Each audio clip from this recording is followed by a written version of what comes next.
n'igisubizo imitima ya benshi yamaze gushenjagurika ikibazo cy'urushako ushatse nawe akakunanira ikibazo cy'urubyaro abubyaye bakaba ibirungo ikibazo cy'impfu nyinshi z'amakimbirane mu miryango ikibazo cy'ubukene hirya no hino ku isi ariko nimuhumure hari umunsi bizarangira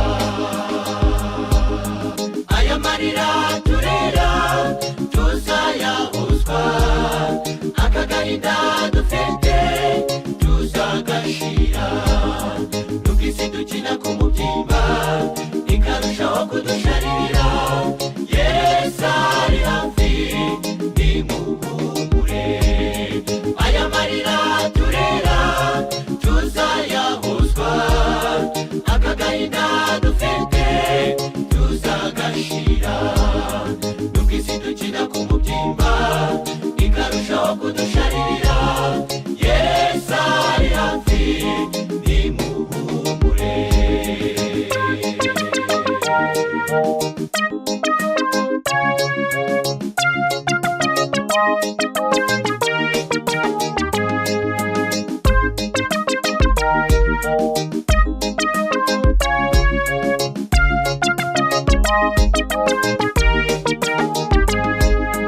umuntu aba afite umuryango umukunda nawe akawukunda mukajya gatonga ko guhombya akagira imfubyi cyangwa incike satani agakorera mu bantu bakica abantu rw'agashinyaguro ntibibaze ingaruka zizabaho nyuma yo gukora ayo marorerwa nibaza abo bakoze mu byuma kugira ngo bahemuke bigezaho satani acurika imitima yabo maze bagakora ibidakwiye ariko nimuhumure hari umunsi bizarangira aya marira turera tuzayahozwa aka gahinda dufite tuzagashira nubwo isi dukina ku mubyimba ikarushaho kudusharirira Yesu ari hafi nimuhumure aya marira turera tuzayahozwa aka gahinda dufite tuzagashira nubwo isi dukina ku mubyimba ikarushaho kudusharirira Yesu ari hafi nimuhumure nubwo isi dukina ku mubyimba ikarushaho kudusharirira Yesu ari hafi nimuhumure nubwo isi dukina ku mubyimba ikarushaho kudusharirira Yesu ari hafi nimuhumure nubwo isi dukina ku mubyimba ikarushaho kudusharirira Yesu ari hafi nimuhumure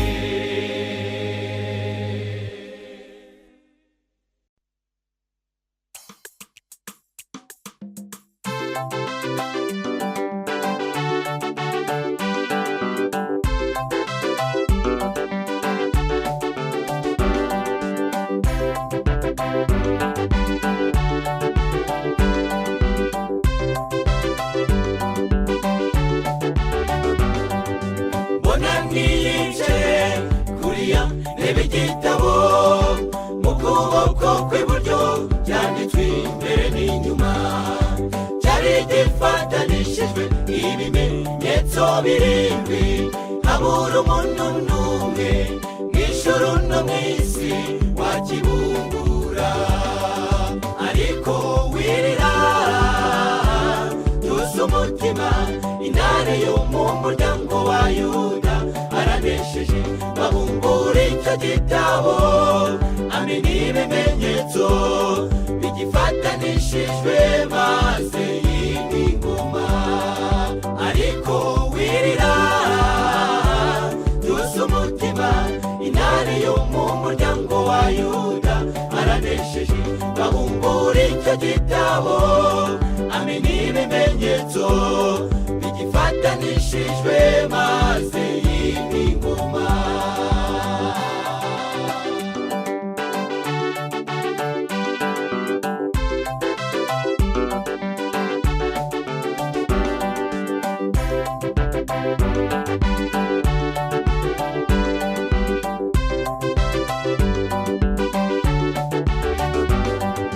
Wagize ngurihanye wiyeguriye Kristo, Satani ararakara agira ngo akurimbure.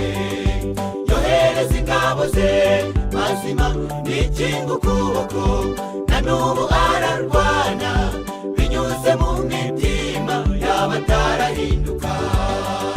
Ariko wirira tuzi umutima, intare yo mu muryango wa Yuda aranesheje. Babumbura icyo gitabo amenya ibimenyetso bigifatanishijwe maze yima ingoma. Ariko wirira tuzi umutima, intare yo mu muryango wa Yuda aranesheje. Babumbura icyo gitabo amenya ibimenyetso bigifatanishijwe maze yima ingoma.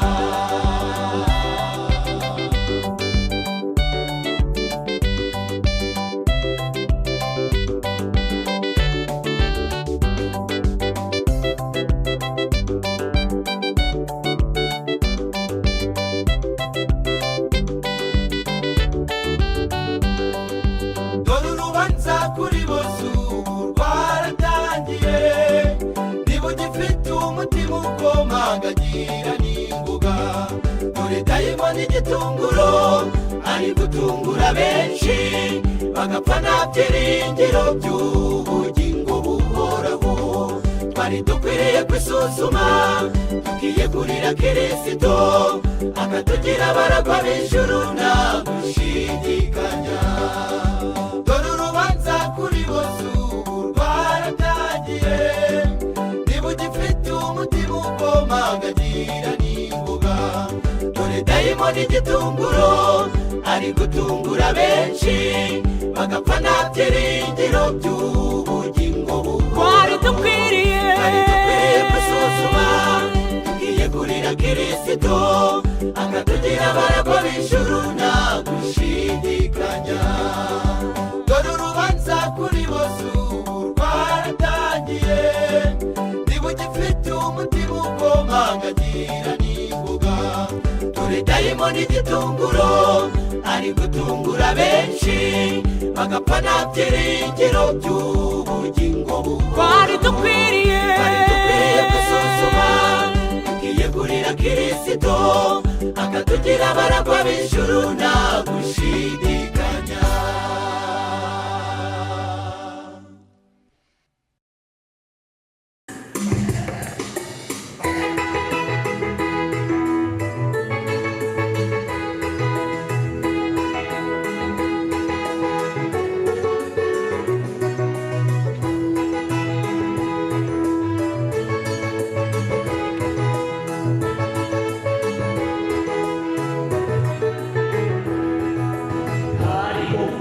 mukuru uruta abandi bose bo ku isi, ugangukiriza ubuntu nta kiguzi na kimwe ajya twaka. Usibye indwara z'imibiri n'iz'imitima Yesu arazivura. Uwo muganga w'umuhanga nta ndwara n'imwe ikimunanira. Yakizaga Yesu abafite ubumuga bwo kutagenda bakagenda. Yakizaga abafite ubumuga bwo kutareba bakareba. Yesu nawe wamusanze wamusaba ubufasha ngo umwibe. Uwo muganga w'umuhanga nta ndwara n'imwe ikimunanira. Yakizaga Yesu abafite ubumuga bwo kutagenda bakagenda. yakizaga abafite ubumuga bwo kutareba bakareba. Yesu nawe wamusanze amusaba ubufasha ngo bumwibe. Uwo muganga w'umuhanga ndwara n'imwe ikimunanira.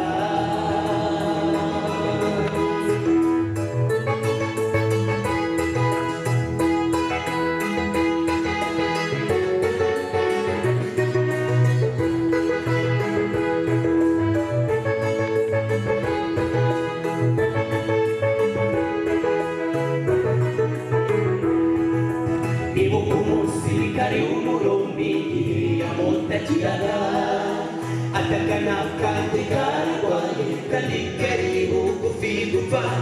Ukwizera k'uwo musirikare Yesu yaramukijije. Nawe n'umwizera uyu munsi aragukorera ibikomeye. Yakizaga Yesu abafite ubumuga bwo kutagenda bakagenda. Yakizaga abafite ubumuga bwo kutareba bakareba. Yesu nawe wamusanze amusaba ubufasha ngo bumwibe. Uwo muganga w'umuhanga ndwara n'imwe ikimunanira. Yakizaga Yesu abafite ubumuga bwo kutagenda bakagenda. Yakizaga abafite ubumuga bwo kutareba bakareba. Yesu nawe wamusanze wamusaba ubufasha ngo bumwibe. Uwo muganga w'umuhanga ndwara n'imwe ikimunanira.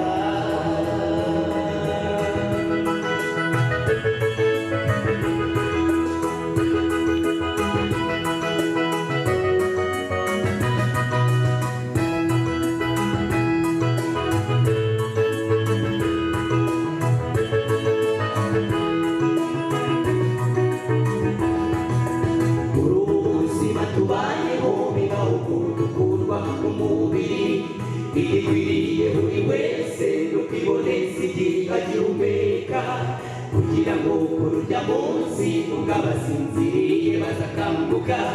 Tuzabane n'umwami Yesu indwara n'urupfu birangiye. Tuzahora turirimba indirimbo z'abanesheje. Tuzakina urupfu k'umutima tuzi kunesha kwawe kurihe. Ntacyo tuzaburira mu rugo bwami bwo mu ijuru. Kuzabura muri byo byiza ni ukunyagwa sigarira. Tuzahora turirimba indirimbo z'abanesheje. Tuzakina urupfu k'umutima tuzi kunesha kwawe kurihe. Ntacyo tuzaburira mu rugo bwami bwo mu ijuru.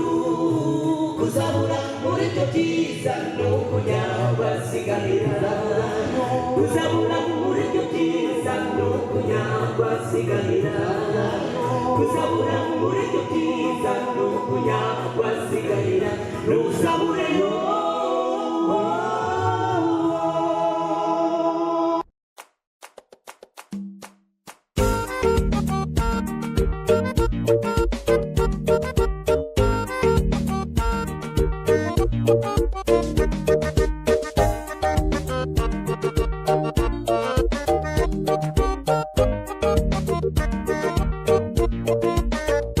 Wize amashuri menshi ukarangiza, ukabona impamyabumenyi y'ibyo wigiye. Ese wabonye izakugeza mu ijuru? Niba ari nayo tangira uyikorere. Shakisha buruse izakugeza mu ijuru. Wigumya gutindiganya mu by'isi. Dore turi mw'isi turabasuke. Gakondo yacu ntiyaheza mu ijuru. Shakisha buruse izakugeza mu ijuru. Wigumya gutindiganya mu by'isi. Dore turi mw'isi turabasuke. Gakondo yacu ntiyaheza mu ijuru.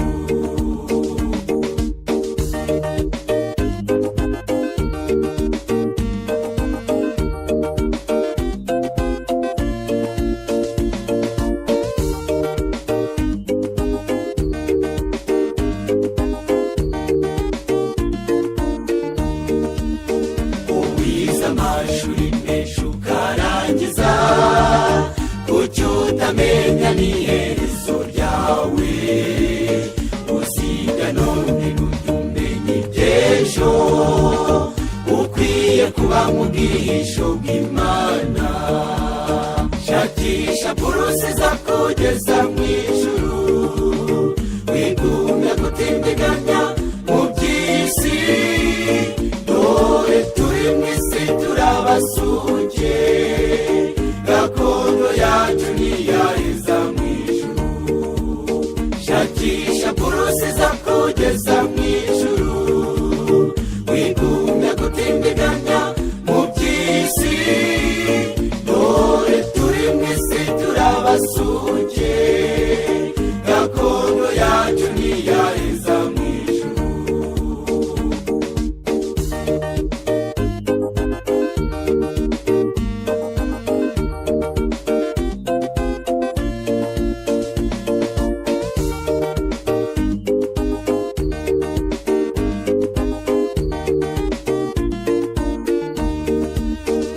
Benshi bari kwirukanka mu by'isi, ubifite none si ubitunga ejo.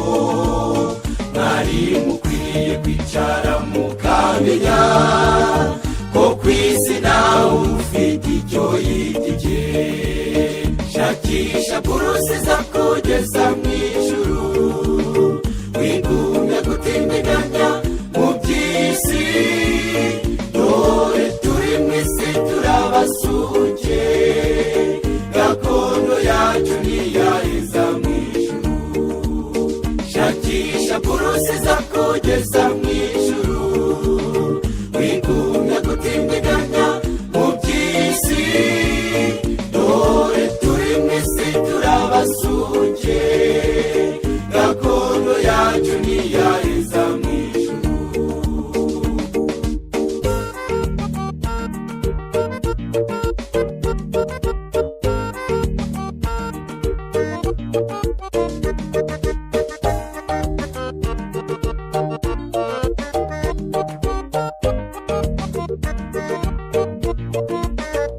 Umunsi z'intamba zizaba zarangiye, nibwo tuzirata ko dufite amahoro. Umunsi uyu mubi tuzaba twawambuwe, nibwo tuzirata ko dufite ubuzima. Umunsi ururu ruzaba rwakuwe, nibwo tuzirata ko dufite kubaho. Umunsi z'intamba zizaba zarangiye, nibwo tuzirata ko dufite amahoro. Umunsi uyu mubi tuzaba twawambuwe, nibwo tuzirata ko dufite ubuzima. Umunsi ururu ruzaba rwakuwe, nibwo tuzirata ko dufite kubaho. Shakisha purusi zakugeza mu ijuru, wigumya gutindiganya mu by'isi. Dore turi mu isi turabasuke, gakondo yacu ntiyaheza mu ijuru.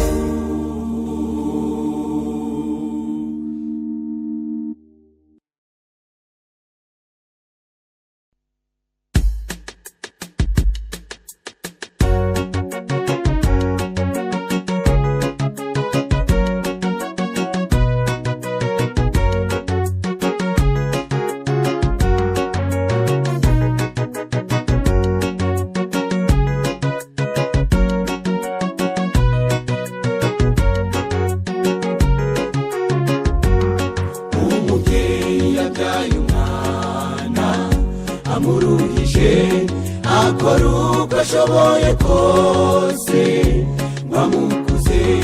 Yakoraga umunsi wose ari wakorera, yemeraga kuvunika cyane kugira ngo abeho, ariko igiteye agahinda. Uwo mwana akuze yirengagije ibyo mama wiwe yamukoreraga. Afite intimba, barababaye cyane iyo babonye twabaye ibirara, tukanywa itabi, inzoga n'ubusambanyi. Arahabwa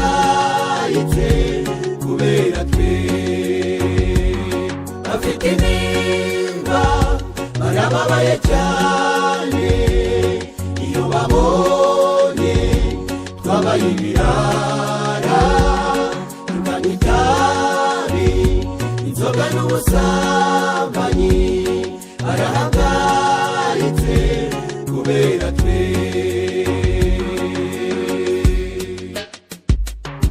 Uwo mwana yagize inshuti mbi ziramurarura zimushora mu biyobyabwenge akiri muto yamugize koronike icintekerezo nta cyerekezo cyazaza muri wafite aho gushaka umwami Yesu wamubera inshuti yahisemo inzoga n'uburaya no kunywa urumogi afite intimba barababaye cyane iyo babonye twabaye ibirara tukanywa itabi inzoga n'ubusambanyi barahagaritse kubera twe. bafite intimba barababaye cyane iyo babonye twabaye ibirara tukanywa itabi inzoga n'ubusambanyi barahagaritse kubera twe.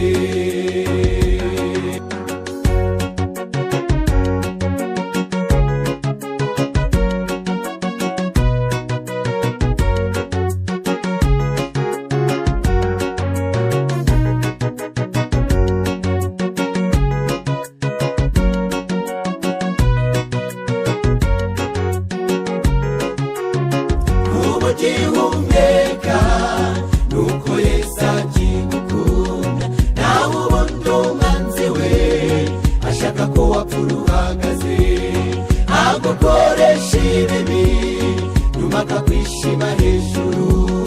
Reka ibiyobyabwenge bitugira amagara mazima, reka ibiyobyabwenge ejo hawe hazabe heza.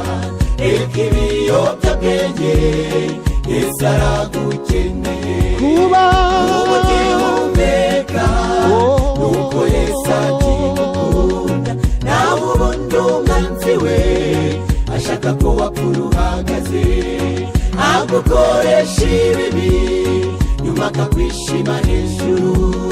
Reka ibiyobyabwenge bitugira amagara mazima, reka ibiyobyabwenge ejo hawe hazabe heza.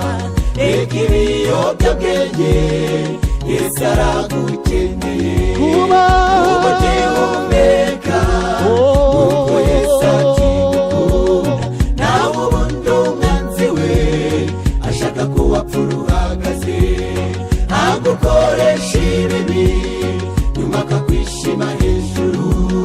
Reka ibiyobyabwenge bitugira amagara mazima, reka ibiyobyabwenge ejo hawe hazabe heza. Reka ibiyobyabwenge Yesu aragukeneye.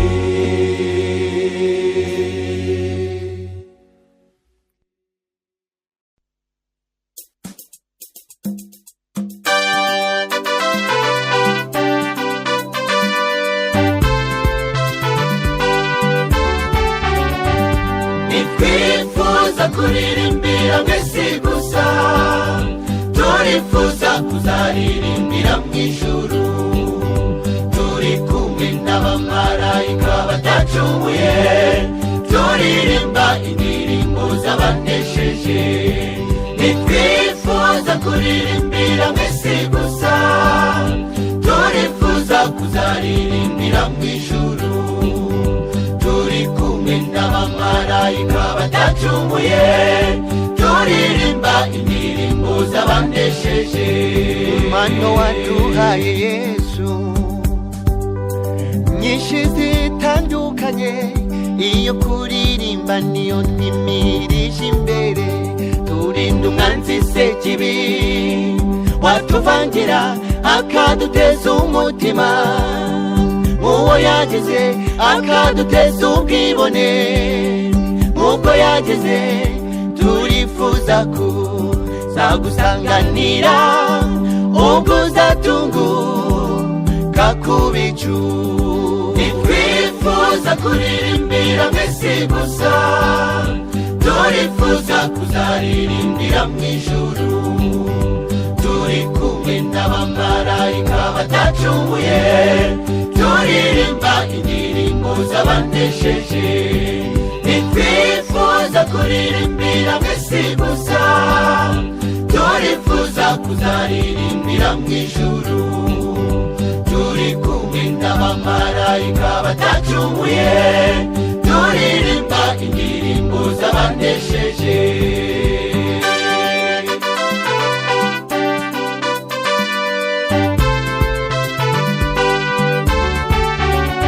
bizanezeza birenze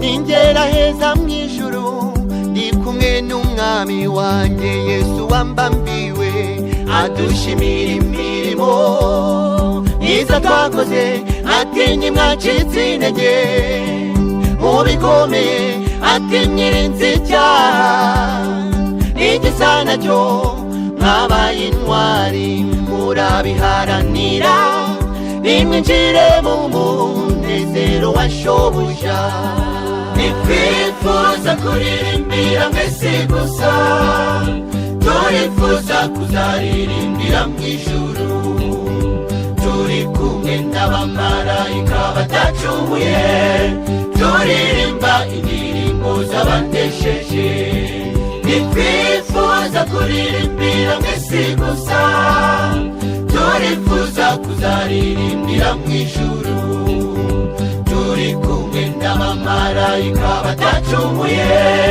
turirimba indirimbo z'abanesheje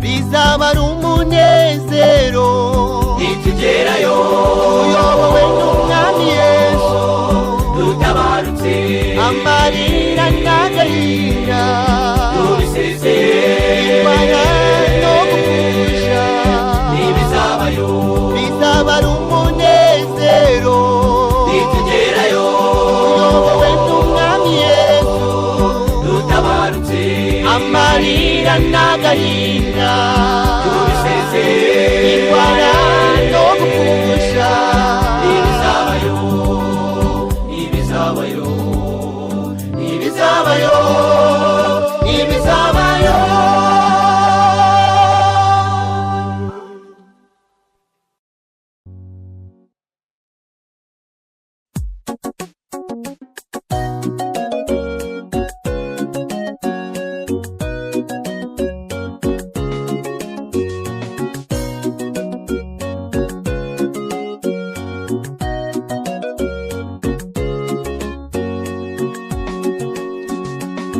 twari twiteze twari twateguye twari twapanze mu igenamigambi koronavirusi ni wari urimo umwaka benshi bari bazi kuzaba uburyohe ubaye ububihe amarira menshi n'umuburo mana we ni wowe uzi byose kandi nawe ukingwa impamvu z'iki cyorezo koronavirusi nuko watubabaje waranatuzinuje wadukumbuje igihugu cyiza cyo mu ijuru ibyo umuntu yibarira bihinduka mu kanya gato twarebye kure dusanga mu isi nta gakondo tuhafite kuba muri Yesu niho tubona uburuhukiro koronavirusi nuko watubabaje waranatuzinuje wadukumbuje igihugu cyiza cyo mu ijuru ibyo umuntu yibarira bihinduka mu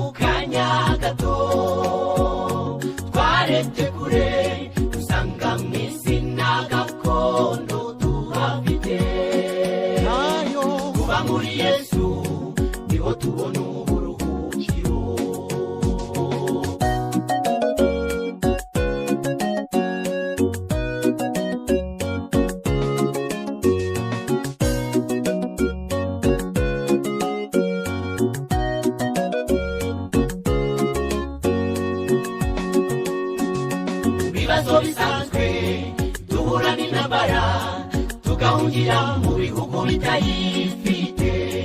Koronavirusi waje utandukanye,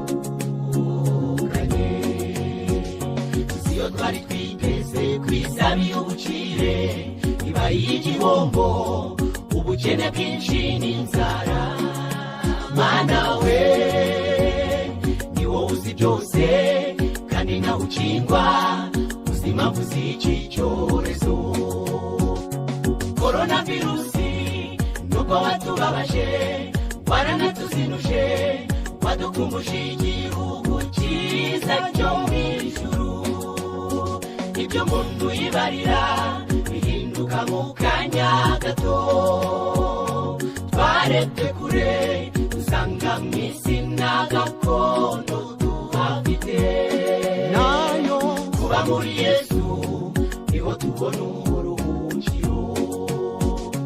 Koronavirusi nubwo watubabaje, waranatuzinuje, wadukumbuje igihugu cyiza cyo mu ijuru. Ibyo umuntu yibarira bihinduka mu kanya gato.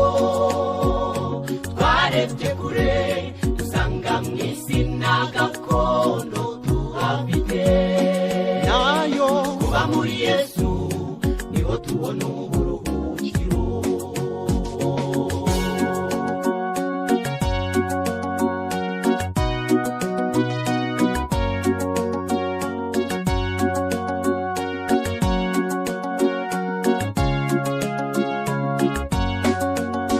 nubwo mu isi tubabara, tugahora tuhangayitse, tugahora tubura abacu twakundaga.